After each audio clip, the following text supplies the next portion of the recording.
एक खाताधारक कार्ड धारक कोटे पर गल्ला लेने जो जाता है तो सुबह 4 बजे पहुंचता है और शाम को 4-5 बजे तक बैठा रहता है। फिर भी टाइम ऐसा आता है कि उसका नंबर अगले दिन है। 10 किलो गल्ले के लिए या 5 किलो गल्ले के लिए वो अपनी 300 रुपये की, 200 रुपये या 500 रुपये की दिहाड़ी बर्बाद कर देता है। उसका भी नुकसान होता है और जिसके यहाँ वो काम करने जा रहा होता है उसका भी नुकसान होता है। इससे मज़दूर का नुकसान हो रहा है। यदि उसका पैसा उसके अकाउंट में आ जाए तो वो अपने कोटेदार के यहाँ बैठने से परेशान नहीं होगा। अपना अकाउंट में आया, उसने पैसा निकाला और अपना राशन खरीद लिया, अपने घर चला गया।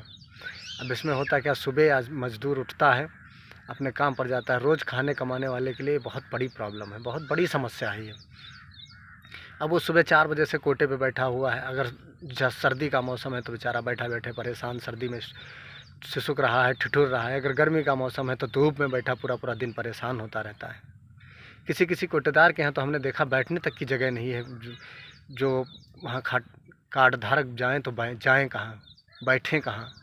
छाए की व्यवस्था नहीं, बैठने की व्यवस्था नहीं, यहाँ तक कि उनके पास गल्ला रखने की व्यवस्था नहीं है, बांटने की व्यवस्था नहीं।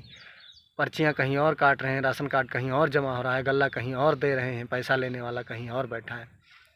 आधा 1 घंटा तो कार्ड धारक इसी में बर्बाद कर देता है। पूरा पूरा दिन बैठा रहता है पूरा, और तब उसको लास्ट में पता चलता है कि उसका अभी नंबर आया नहीं। शाम को वापस चल जाता है, सुबह फिर आता है, फिर पूरा दिन बैठा रहता है। 2 दिन में वो अपना 500 रुपये, 1000 रुपये का नुकसान कर देता है, जितने का उसको गल्ला नहीं मिलता है। ये बहुत बड़ी समस्या है आम आदमी की। इस पर सरकार सोचे कुछ। मैं माननीय प्रधानमंत्री जी से रिक्वेस्ट करूँगा, गुजारिश करूँगा, आपने गरीबों के हित के लिए किया है तो गरीबों के बारे में सोचें। में जब पैसा आएगा तो उसी पैसे से वो दुकान से खरीदेंगे। इससे जो रोज़गार चल रहा है, जो दुकानें चल रही हैं, उनसे अपना कारोबार उनका भी चलता रहेगा। अब हर महीने में गल्ला बढ़ जाता है, इससे दुकानों पे जो डाउन हो जाती हैं, दुकानों पे काम नहीं चल पाता है, दुकानदार बैठे रहते हैं, उससे उनको परेशानी होती, दिक्कत होती, और आम आदमी को भी नुकसान हो रहा है।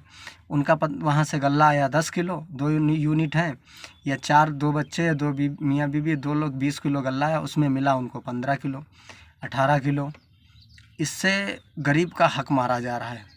आप वहाँ से पूरा दे रहे हैं, यहाँ तक पहुँचते पहुँचते वो कम हो जा रहा है।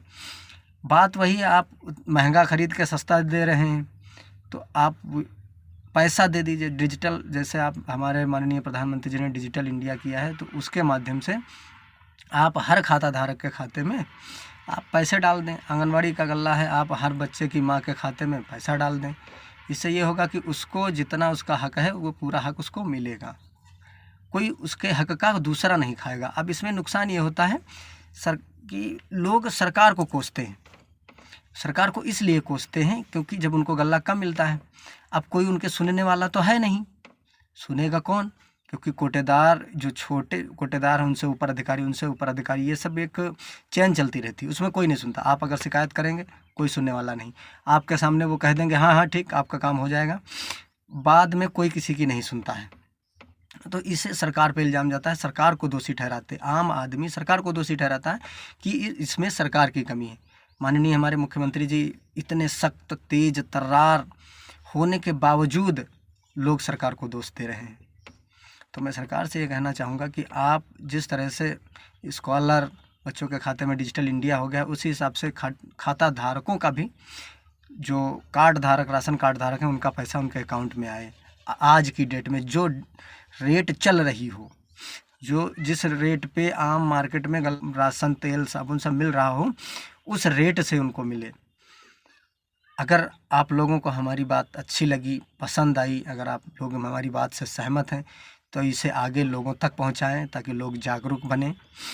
मेरे पेज को अगर आप फेसबुक पर देख रहे हैं तो लाइक कीजिए, शेयर कीजिए। अगर आप यूट्यूब पर देख रहे हैं तो मेरे चैनल को सब्सक्राइब कीजिए, लाइक कीजिए, शेयर कीजिए। मैं जब